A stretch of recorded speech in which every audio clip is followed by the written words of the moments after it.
안녕하세요. 백두산 금융연구소의 백두산입니다. 10월 4일 화요일 오후 3시 59분입니다. 미국 증시 반등의 영향으로 세계 증시가 일제히 반등을 시도하고 있습니다. 이 미국 증시가 반등한 데는 영국 감세한 철회의 영향이 있었겠죠. 그죠? 그것 때문에 미국 증시 반등했고 세계 증시 분위기가 좋다 이렇게 보시면 되겠습니다. 그래서 이 아시아 증시 휴장했던 중국을 빼고는 다 같이 상승을 했고 유럽 증시 또한 다 같이 상승을 하는 이런 모습입니다. 상승 출발했죠. 한 1% 정도 상승 출발했으니까 오래간만에 전 세계 증시가 탄력적으로 좀 반등을 하는 듯한 모습입니다. 근데 아직까지는 이게 이제 그러니까 지금 반등에 대한 의미에 관련해 좀 말씀을 드리는 건데 이게 이제 아직까지는 하락 추세 중에 반등에 불과한 겁니다. 그죠? 반등에 불과하다. 아직까지는요. 이게 어딘가를 돌파한 척하고 완전히 뭐 그런 모습이 나타나야 뭐 추세 전환이고 이런 이야기를 할 수 있습니다. 물론 근데 아직까지 추세 전환 이야기를 할 자리도 전혀 아니고 뭐 그렇긴 해요. 뭐 추세 전환 이런 걸 생각하기는 아직까지 너무 이른 거고 아직까지는 반등은 반등에 불과하다. 기술적 반등에 불과하다. 낙폭 과대에 따른 어떤 반등에 불과하다. 이렇게 보시면 되겠습니다. 하락 추세 지속 중에 반등이다. 이 정도의 의미로 보시면 좋을 것 같고 어딘가를 넘어서 갖고 더 오르겠다 하면 이제 그러면 추세 전환 가능성도 이제 그때 가서 이야기하는 건데 아직은 그저 그런 때는 아닙니다. 아직은 단순히 기술적 반등에 가벼운 기술적 반등에 불과한 상황입니다.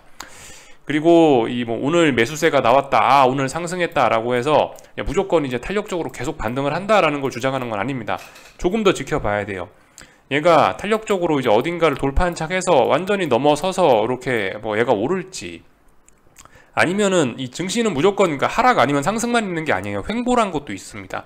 얘가 어딘가를 넘지 못해서 이 옆으로 횡보하다 또 빠질지, 옆으로 횡보하다 오를지 어떻게 될지 알 수가 없는 거예요. 그러니까 다양한 가능성이 있다. 이 정도 빠졌다 올라왔으면 이제 반등하겠지라는 건 일단 보통 우리의 보편적인 생각이긴 한데 근데 횡보란 카드도 있을 수 있고 그러니까 우리 여러 가능성을 열어놓고 살펴봅시다라는 이야기를 드리고 있고요. 오늘 밤에 이제 미국 증시가 그 저항을 테스트하겠죠. 여길 넘어서야 탄력적으로 반등할 수 있습니다라고 이야기해드린 그 저항을 오늘 밤에 이제 미국 증시가 시험할 예정이니까 그런 관점으로 시장을 보시면 되겠죠. 세계 증시 전반적으로 다 비슷한 것 같습니다. 한국 증시도 아마 유럽 증시도 뭐 다 그럴 거예요. 다 지금 어딘가를 넘어서야 탄력적인 반등을 하는데 그 어딘가를 테스트하는 과정 중이라고 지금 보시면 좋을 것 같습니다. 그래서 전반적인 이야기를 좀 드렸고요. 이 아침에 제가 했던 이야기 중에 좀 설명이 좀 잘못된 게 있는 것 같아서 그 부분 좀 바로잡고 가도록 하겠습니다. 이거 부자 감세 관련된 부분인데요. 이거를 제가 아침에는 거의 사실상 영국발 이슈는 해결됐다 뭐 이런 식으로 좀 말씀을 드렸더라고요. 제가 아침에 그 기사를 좀 대충 보고 나서 말씀을 드려갖고 이런 결과가 좀 난 것 같습니다. 양해 좀 부탁드리고 앞으로 기사를 좀 잘 봐야 되겠어요. 그래서 이 정정할 내용이 뭐냐면은 영국에서 부자 감세를 철회하긴 했는데 이거 철회했다고 해서 지금 영국발 이슈가 완전히 진화가 됐고 완전히 해결됐느냐? 그렇게 보면 안 되겠다라는 생각이 들었습니다. 그건 아니다라는 이야기를 지금 할게요. 여기 잘 나와 있는데 YTN 뉴스입니다. YTN에 여기 보시면 이렇게 나와 있고 그래서 뭐가 나와 있냐면은요. 여기 나와 있지요. 감세안에 세 가지 포인트가 있다고 해요. 여기 보면은 법인세 인상 철회가 있고 소득세 기본세율 낮추는 게 또 하나가 있고 또 하나는 소득세 최고세율을 낮추는 것이 있다라고 합니다. 하나, 둘, 세 가지. 요거 세 가지가 이 감세안의 핵심적인 내용이었는데 뭘 철회했냐? 이거 세 가지 다 철회했냐? 그건 아니라는 거죠. 알고 보니까 소득세 최고세율을 45에서 40% 낮추는 것 이거 하나만 금요일 날인가 주말에 철회를 한 거더라고요. 정치적인 그런 계산 때문에 저걸 철회한 거겠죠. 그죠? 영국 총리가요. 그래서 하여튼 저걸 철회했다라는 거. 이렇게 이제 이걸 알고 났으면은 이제 여기에 대해서 좀 생각을 해봐야 될 게 소득세 낮추는 게 솔직히 이번 감세안이 파운드화 약세, 금리가 막 올라가는 그런 효과를 낳았는데 소득세 낮추는 거 저거 없앤다고 해서 파운드화가 안정을 되찾고 금리가 안정을 되찾기는 좀 어렵겠죠, 그죠? 사실 이게 물론 저도 정확하게 숫자를 찾아봐야 되는데 그런 숫자를 뭐 찾아보기는 좀 어려우니까 구체적으로 숫자로 뭐 보여드리진 못하겠는데 현실적으로 좀 부양책의 아주 작은 부분을 되돌리는 것이라고 보는 게 좋을 것 같아요. 하나만 지금 철회하는 거니까 세 가지 핵심 중에 하나만 철회하는 거니까 여전히 이번 감세안으로 인해서 뭐 영국의 그 재정 적자 규모는 커지고 여전히 영국의 어떤 뭐 국채 발행을 더 해야 되고 이런 것들은 계속 가긴 갈 거라는 거죠. 다만 이제 그 적자, 재정 적자 규모가 조금 줄어들고 뭐 국채 발행이 조금 덜 해도 되고 요 정도겠죠, 그죠? 그러니까 이거를 저거 하나 철회했다고 해서 완전히 해결됐다라고 보기는 어려울 것 예, 그거는 좀 어려울 것 같고, 아무튼 여전히 그러면 계속 파운드와 약세, 파운드가 계속 올라가고 금리도 계속 올라가는 쪽으로 봐야 되지 않을까라는 겁니다. 그러니까 어쨌든 완전히 이게 사태가 끝난 게 아니니까 이것 또한 지금 이제 좀 계속 지켜봐야 될 이슈라고 생각을 합니다. 이 영국 파운드와 약세를 유발하는 요인이 완전히 없어진 것이 아니다, 이렇게 봐주시면 될 것 같고, 다만 이제 지금은 증시가 워낙 많이 빠진 상황이고 파운드화도 워낙 많이 올랐고 영국 금리도 너무 많이 오른 상황이기 때문에 지금은 솔직히 저런 자그마한 이슈로도 이게 시장이 크게 반등을 하고 크게 조정을 주고 이런 게 가능한 시기라서 지금 이런 반응이 나타난다라고 보시면 좋을 것 같아요. 아, 영국발 이슈는 계속 진행이 되는구나 라고 일단 요렇게만 봐주시면 괜찮을 것 같습니다. 그래서 아침에 제가 했던 이야기 좀 하나 좀 되돌렸고요. 그리고 아침에 제가 이제 이야기 못한 것들 중에 몇 가지 이슈가 사실 더 있긴 있었습니다. 이것도 좀 잘 보긴 해야 될 것 같아요. 크레딧 스위스, CS죠. 크레딧 스위스가 급락을 하고 뭐 이런 일이 있었다라고 합니다. 이거는 지금 또 다른 어떤 하나의 금융위기의 씨앗이 될 수도 있는 거예요. 그래서 좀 잘 지켜보긴 해야 될 것 같습니다. 그래서 지금 말씀드렸다시피 금융위기의 씨앗이 지금 현재 명시적으로 보이는 게 한 두 가지가 생긴 거예요. 제가 봤을 때는 하나는 영국 감세안으로 촉발된 뭐 파운드화 위기, 혹은 뭐 영국 국채 금리 위기, 뭐 이런 것들, 연금 펀드의 어떤 뭐 마진콜 위기, 이런 것들이 이제 첫 번째 금융위기의 씨앗인 거고, 두 번째 같은 경우는 이거죠. 은행권, 뭐 CS를 비롯한 일부 금융주들의 뭐 부도 관련된 이런 것들이 지금 또 하나의 폭탄으로 다가오고 있다, 이렇게 봐주시면 될 것 같습니다. 명시적으로 일단 보이기 시작했어요. 그러니까 지금까지는 막연하게 중국이 망할지도 몰라, 미국에서 금융위기가 날 수도 있어, 이탈리아가 무너질지도 몰라, 전쟁 때문에 세상이 망할지도 몰라, 지금까지는 어떤 막연한 우려였다면 이제는 진짜 이 구체적인 어떤 금융위기의 씨앗들이 하나씩 보이고 있습니다. 지금 1번이 완전히 해결되지도 않은 상황에서 2번이 지금 조심스럽게 조금씩 싹이 난 거예요. 싹이. 2번 이슈가 뭐냐 이건데요. 뭐라고 써 있냐면은 CS 경영진이 회사 재정 건전성에 대해 커지는 우려를 해소하기 위해 주요 투자자와 대화를 하고 있다고 보도하면서부터, 이때부터, 그죠? 이거부터 이제 이걸로 인해서 문제가 되고 있다라는 겁니다. 하여튼 이 CS가 은행인데 얘네가 재정 건전성 우려가 나면서 계속해서 주가가 빠지고 있다. 그래서 이 CS 은행이 부도날 수도 있다라는 그런 우려가 제기가 되면서 지금 시장에 약간 또 불안감이 또 나타나고 있죠. 근데 이제 금융시장은 모두 연결되어 있기 때문에 이게 CS 하나에서 끝나는 게 아니고 요것도 좀 같이 보시면 좋을 것 같아요. 도이치방크, 바클레이, 스탠다드 차티드 뭐 이런 친구들 같은 경우도 같이 지금 이제 니네도 망하는 거 아니냐, 크레딧 스위스 말고 니네도 망하는 게 아니냐라고 하면서 얘네들까지 지금 같이 의심을 받는 상황이죠. 그래서 하여튼 CS에서 시작된 것이 이 친구들로 지금 전이가 될 수 있을지도 좀 잘 보긴 해야 될 것 같습니다. 그래서 어떤 뭐 트위터인지 뭔지 모르겠는데 어떤 사람은 PBR이 낮은 이런 은행주들을 보면서 이 친구들도 잠재적인 위험이 있는 친구들이라고 주목을 하고 있죠. 사실 뭐 잘 모르겠어요. 이 은행주의 PBR이 낮으면 무조건 뭐 부도 위험이 있는 건가 잘 모르겠긴 한데, 아무튼 이 PBR이 이렇게 낮다는 건 그만큼 주가가 많이 빠졌다는 이야기긴 하거든요. 근데 괜히 주가가 많이 빠지겠습니까? 뭔가 냄새가 나고 뭐가 있으니까 주가가 빠지는 걸 거예요.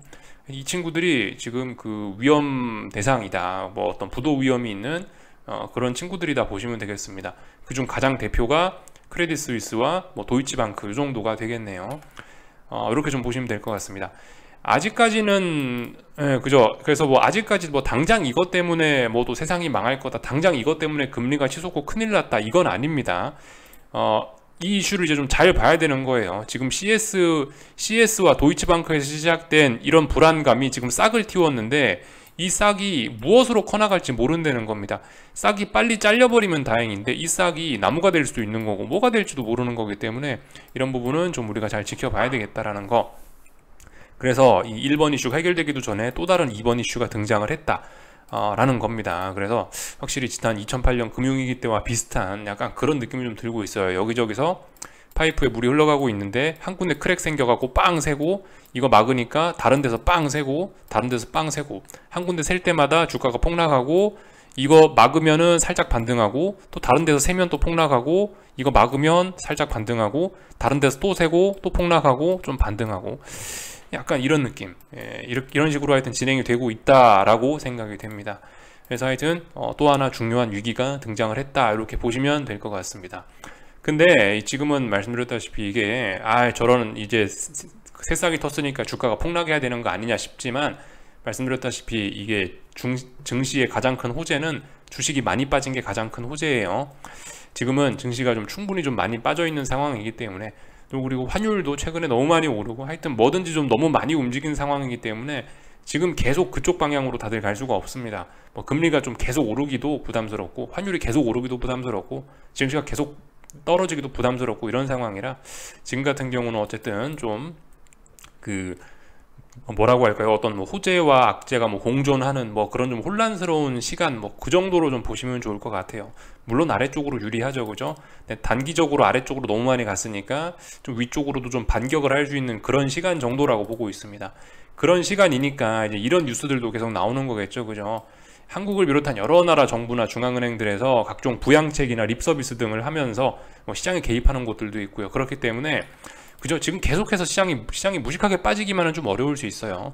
지금 이런 악재들도 있지만, 이런 악재들에도 불구하고 사실 증시는 또 오르고 있잖아요. 오늘 올랐고 오늘 밤에도 오를 가능성이 있는 것 같고, 그러니까 하여튼 요것도 좀 보긴 봐야 됩니다, 그죠? 사실 이 뉴스 제목도 좀 잘못된 거예요. 이 10조 원 규모의 증안펀드, 증시안정펀드 이달 중순 재가동한다라고 돼 있는데 아니에요, 아직은요. 이거는 보시면 중순에 재가동할 전망인 거지, 아직 이거는 한다는 건 아닙니다. 그리고 뭐 조성 규모는 뭐 10조 원 수준이라고 하긴 했는데, 근데 지금 당장은 갖고 있는 돈은 8,800억이다 라는 거를 좀 생각을 해보셔야 되겠어요. 뭐 물론 진짜 위기가 되면은 뭐 여러 금융권에서 힘을 써서 10조 원 규모로 이 펀드를 맞출 수도 있죠. 아무튼 지금은 아직까지는 빈털터리라는 거 생각하시면 되겠습니다. 또 그리고 뭐 공매도 금지 조치 검토 뭐 이런 것도 좀 나오고 있습니다. 그렇기 때문에 지금은 뭐다 이래저래 해서 좀 시장이 좀 반등할 만한 때이지 않겠느냐라는 이야기를 좀 드리고 싶어요. 하여튼 뭐 공매도 금지니 뭐 증시안정 펀드는 이런 이야기들 나오고 있으면은 아무래도 이게 시장이 좀 빠지기가 어려울 수 있어요. 아무리 악재가 나온다 하더라도요. 그러니까 일단 좀 지켜보자고요. 지금 그래서 아침에 말씀을 안 드렸던 뭐 호재, 또 그리고 뭐 크레딧 스위스 관련된 악재 이런 것들 좀 하나씩 좀 말씀을 좀 드려봤습니다.